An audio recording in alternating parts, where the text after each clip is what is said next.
السلام علیکم ورحمۃ اللہ وبرکاتہ۔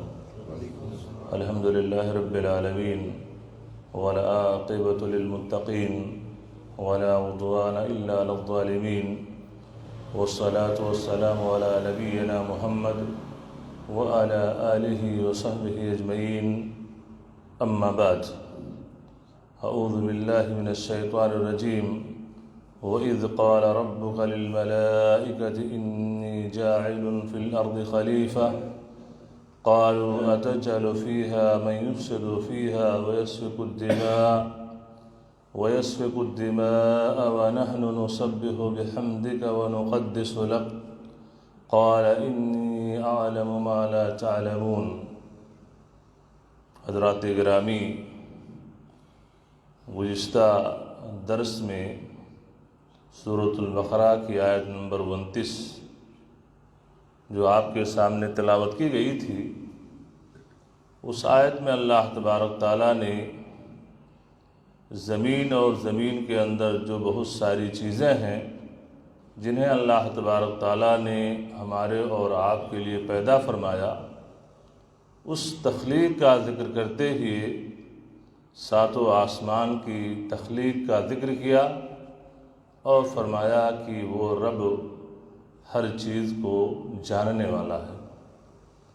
اب اس کے بعد میں اللہ تبارک تعالیٰ جو آیت نمبر 30 جس کی تلاوت ابھی آپ کے سامنے کی گئی، اس آیت کے اندر اللہ تبارک تعالیٰ نے آدم علیہ السلام کی پیدائش کا ذکر کر رہا ہے، اور آدم علیہ السلام کو جب اللہ تبارک تعالیٰ نے پیدا کرنا چاہا اور فرشتوں سے جب یہ کہا کہ میں زمین کے اندر ایک خلیفہ پیدا کرنا چاہتا ہوں، تو فرشتوں نے کیا کہا، اس چیز کا ذکر اللہ تبارک تعالیٰ نے اس آیت کے اندر کیا ہے۔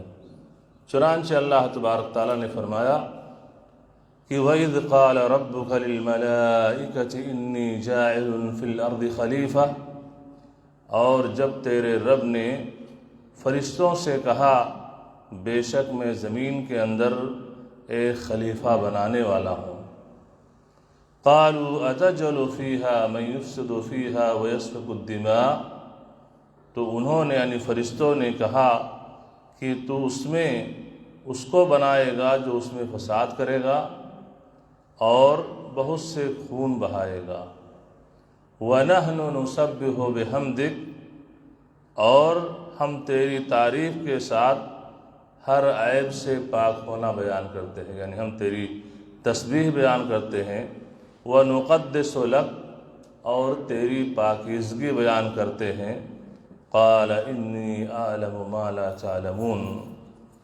تو اللہ تبارک تعالیٰ نے فرمایا بے شک جو میں جانتا ہوں وہ تم نہیں جانتے ہو۔ یہ تھا اس آیت نمبر 30 کا ترجمہ۔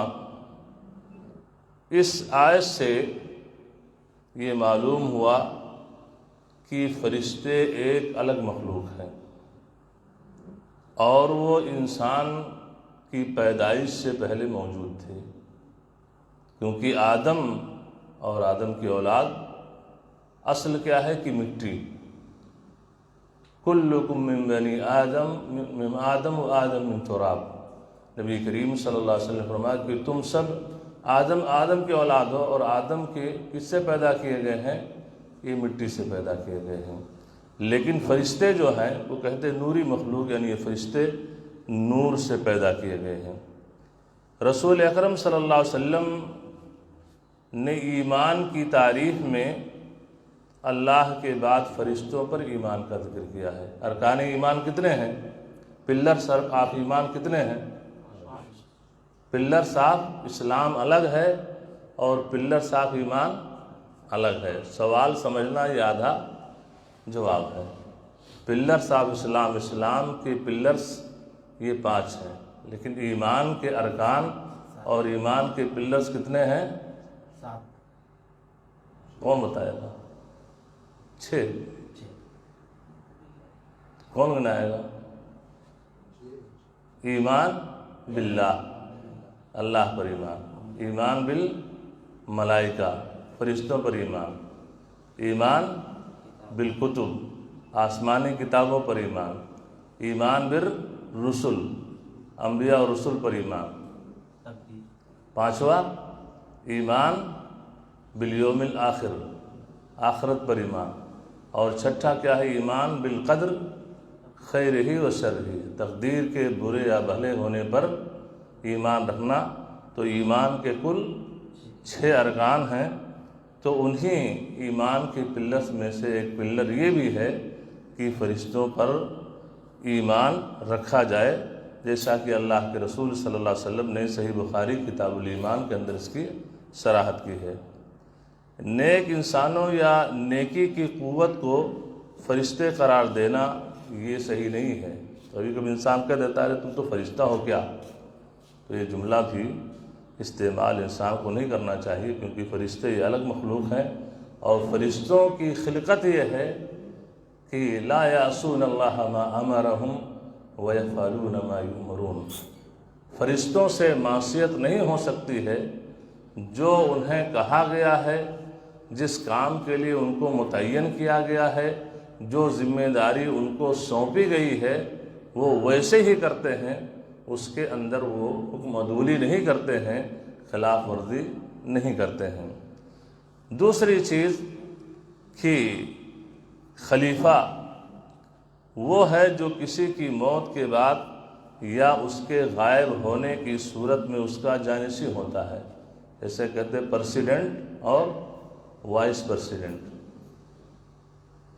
تو خلیفہ اس انسان کو کہتے ہیں کہ کسی انسان کے مرنے کے بعد، یا یہ ہے کہ اس پوسٹ سے ہٹنے کے بعد، کسی انسان کے مرنے کے بعد یا غائب ہونے کے بعد وہ اس کا جانشین ہوتا ہے اور اس کی ذمہ داری کو سنبھالتا ہے، یا تمام امور خود سر انجام نہ دے سکنے کی صورت میں بعض معاملات میں اس کا نائب ہو۔ ایک ہی انسان بہت ساری چیزیں بیک وقت وہ نہیں انجام دے سکتا ہے، تو اس کی وجہ سے اس کا کوئی نائب، اس کا جانشین ہوتا ہے، جو اس کے کام میں ہاتھ کام بٹا سکے، جو اس کے کام میں ہاتھ بٹا سکے، تو اس کو جانشین کہا جا سکتا ہے۔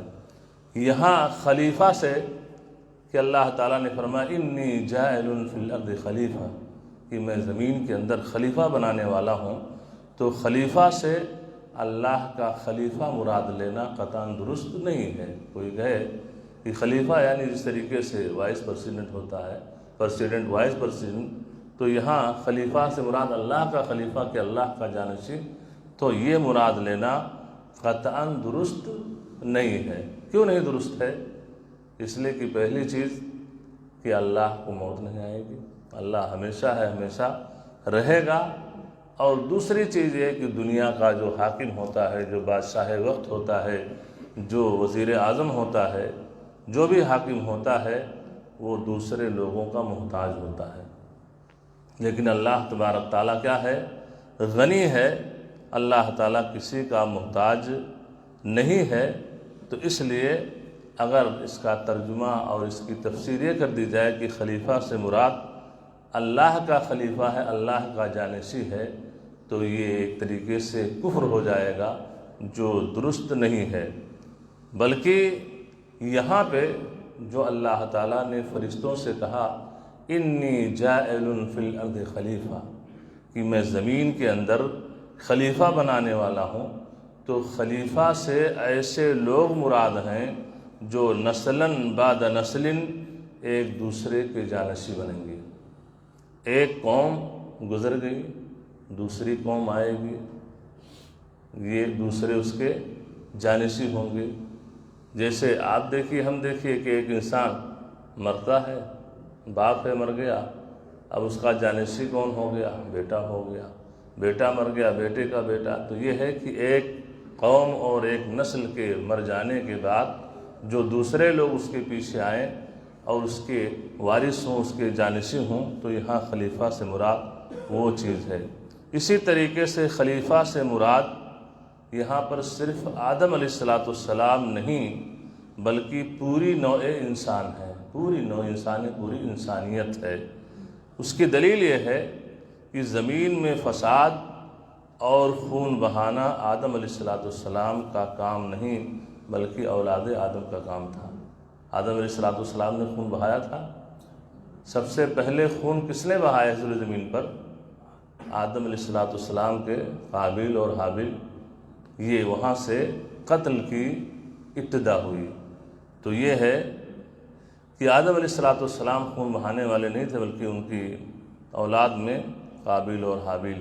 اسی طریقے سے فرشتوں کو انسانوں کا زمین میں فساد کرنا کیسے معلوم ہوا؟ یعنی فرشتوں سے جب اللہ تعالیٰ نے کہا کہ میں زمین کے اندر خلیفہ بنانا چاہتا ہوں، تو فرشتوں نے کیا کہا؟ اَتَجْعَلُ فِيهَا مَن يُفْسِدُ فِيهَا وَيَسْفِكُ الدِّمَاءَ، آپ اس زمین کے اندر ایسا خلیفہ بنانا چاہتے ہیں کہ جو زمین کے اندر فتنہ فساد پھیلائے اور زمین کے اندر خون ریزی کرے؟ تو اس کا جواب یہ ہے کہ یہ چیز اللہ تعالیٰ نے خود انہیں بتا دی تھی۔ دلیل ان کا یہ کہنا کہ ہمیں کچھ علم نہیں مگر جو تو نے ہمیں سکھایا، کہ مجھے کچھ معلوم نہیں لیکن جو تو نے ہمیں سکھا دیا۔ اور فرشتوں کا یہ سوال یہ اعتراض کے طور پر نہیں تھا کہ اللہ تبارک تعالیٰ پیدا کرنا چاہتا ہے اور فرشتے اعتراض کر رہے ہیں کہ کیوں ایسا، بلکہ انسان کی پیدائش کی حکمت معلوم کرنے کے لیے تھا۔ کبھی ہوتا نہیں ہے کہ انسان، مولوی صاحب نے خطبہ دیا، مولوی صاحب نے درس دیا، تو آدمی کوئی سوال کرتا ہے تو سوال کرنے کا مطلب یہ نہیں کہ آپ نے غلط کہا ہے، اس کو اس سلسلے میں کچھ کنفیوز ہوتا ہے، کچھ ایسی چیزیں ہوتی ہیں جو نہیں سمجھ میں آتی ہیں یا سمجھ سے باہر ہو جاتی ہیں، تو پوچھتا ہے تاکہ وہ چیز کلیئر ہو جائے۔ تو ایسے ہی فرشتوں نے جو یہ سوال کیا تھا اَتَجْعَلُ فِيهَا مَن يُفْسِدُ فِيهَا وَيَسْفِكُ الدِّمَاءَ، کہ اللہ تعالیٰ زمین کے اندر ایسے لوگوں کو پیدا کرے گا کہ جو فتنہ فساد پھیلائیں گے، خون بہائیں گے۔ تو ان کا مقصد اعتراض کرنا یہ نہیں تھا کہ اللہ تعالیٰ تو یہ کام نعوذ باللہ کیوں کرنے جا رہا ہے، ایسا نہیں کرنا، ایسا کرنا ہے، بلکہ مقصد یہ تھا کہ انسان کی پیدائش اللہ تعالیٰ جو تو کر رہا ہے اس کے پیچھے راز کیا ہے، اس کے پیچھے حکمت کیا ہے۔ اور اسی لیے اللہ تبارک تعالیٰ نے اسی آیت کے اندر فرمایا جب فرشتوں نے کہا نَحْنُ نُسَبِّحُ بِحَمْدِكَ وَنُقَدِّسُ لَكَ، ہم ہیں کہ ہم تیری تعریف کے ساتھ تیری تسبیح بیان کرتے ہیں اور تیری پاکیزگی بیان کرتے ہیں، تو ہم تو اس کے لیے کافی ہیں۔ تو اللہ تعالیٰ نے کیا کہا؟ انی اعلم ما لا تعلمون، جس چیز کا مجھے علم ہے اس چیز کا تمہیں علم نہیں ہے۔ تو یہ فرشتوں کا سوال کرنا کہ کیوں پیدا کر رہا ہے، یہ اعتراض نہیں تھا، بلکہ یہ ہے کہ انسان کی پیدائش کی حکمت معلوم کرنا تھا کہ اللہ تعالیٰ ان کو کیوں پیدا کر رہا ہے۔ اور اس آیت سے کہ انی اعلم ما لا تعلمون، جو میں جانتا ہوں تم نہیں جانتے ہو، اس آیت سے علم غیب، کہ علم غیب کس کو ہے؟ صرف اور صرف اللہ کو ہے۔ اِنَّهُ يَعْلَمُ الْغَيْبَ لَا يَعْلَمُهَا إِلَّا هُوَ، اللہ تعالیٰ ہی کے پاس صرف اور صرف غیب کا علم ہے، غیب کا علم کسی کو نہیں ہے۔ تو یہاں پہ فرشتے بھی کہتے ہیں، فرشتوں سے کہا اعلم ما لا تعلمون، جو میں جانتا ہوں تم نہیں جانتے ہو، یعنی غیب کا علم صرف اور صرف اللہ کو ہے، حتیٰ کہ فرشتے جو مقرب بندے ہیں ان کو بھی اس کا علم نہیں۔ اور اسی لیے اس آیت کی تفسیر میں بھی بات کہی گئی ہے علم نے کہ اعلم ما لا تعلمون، یعنی بندوں کو جو میں پیدا کر رہا ہوں، آدم کو پیدا کروں گا، آدم کی جو اولاد ہوگی، تم کو کیا معلوم، اس لیے کہ یہ ان کی اولاد فتنہ و فساد بھی پھیلائیں گے، زمین کے اندر خوریزی بھی ہوگی، لیکن اس کے اندر صلحاء بھی ہوں گے، متقی بھی ہوں گے، اولیاء اللہ بھی ہوں گے، پرہیزگار بھی ہوں گے، صدیقین بھی ہوں گے، شہداء ہوں گے، اور انبیاء اور رسول بھی ہوں گے۔ انبیاء اور رسول بھی جو ہمارے پیغام کو قوموں تک پہنچائیں گے، اس پیغام کو پہنچانے والے کون لوگ ہوں گے؟ انہیں انسانوں میں سے ہوں گے جو اپنی قوموں کے اندر پہنچائیں گے۔ تو اس طریقے سے یہ حکمت تھی آدم کو پیدا کرنے کے، اس طریقے سے نسل بعد نسل یہ بنی نوع انسان کا سلسلہ جاری ہے جو قیامت تک جاری رہے گا۔ بعض وہ حضرات جو یہ ہے کہ غیب کی بہت چیزیں فرشتوں تک، یا فرشتے عالم الغیب ہیں، یا یہ ہے کہ اس سے اور ہٹ کر کے نبی کریم صلی اللہ علیہ وسلم عالم الغیب تھے، یہ اس طریقہ عقیدہ یہ قرآن کریم کی ان آیات کے خلاف ہے، الا ہے کہ اللہ تبارک تعالیٰ فرشتوں کو یا انبیاء کرام کو جو چیز بتلا دے تو وہ چیز غیب نہیں ہوا کرتی ہے، وہ چیز غیب نہیں ہوا کرتی ہے۔ جو بہت ساری چیزیں جبریل امین نے وحی کے ذریعے سے نبی کریم صلی اللہ علیہ وسلم کو بتلاتی تھی کہ قیامت کب قائم ہوگی، لیکن قیامت کی بہت سی پیشین گوئیاں کہ قیامت قائم ہونے سے پہلے ہوگا، ایسا ہوگا، ایسا ہوگا، ایسا ہوگا، اب یہ غیب کی چیزیں ہیں، لیکن جبریل امین نے وحی کے ذریعے سے اللہ کے رسول صلی اللہ علیہ وسلم کو بتلایا تو آپ نے وہ چیزیں اپنی قوموں کو بیان فرمائیں۔ تو اس بنیاد پر یہ کہنا کہ اللہ کے رسول صلی اللہ علیہ وسلم عالم الغیب تھے مطلق طور پر، یہ عقیدہ درست نہیں ہے، کیونکہ عالم الغیب صرف اور صرف اللہ ہے۔ تو بہرحال اس آیت کے حوالے سے یہ چند باتیں آپ کے سامنے عرض کی گئیں۔ اللہ تبارک تعالیٰ سے دعا ہے کہ اللہ تبارک تعالیٰ ہمیں اس آیت کا صحیح مفہوم سمجھنے کی اور سمجھنے کے ساتھ عمل کرنے کی توفیق عطا فرما۔ وصلی اللہ علی نبینا محمد وعلی آلہ وصحبہ وسلم۔ والسلام علیکم ورحمۃ اللہ وبرکاتہ۔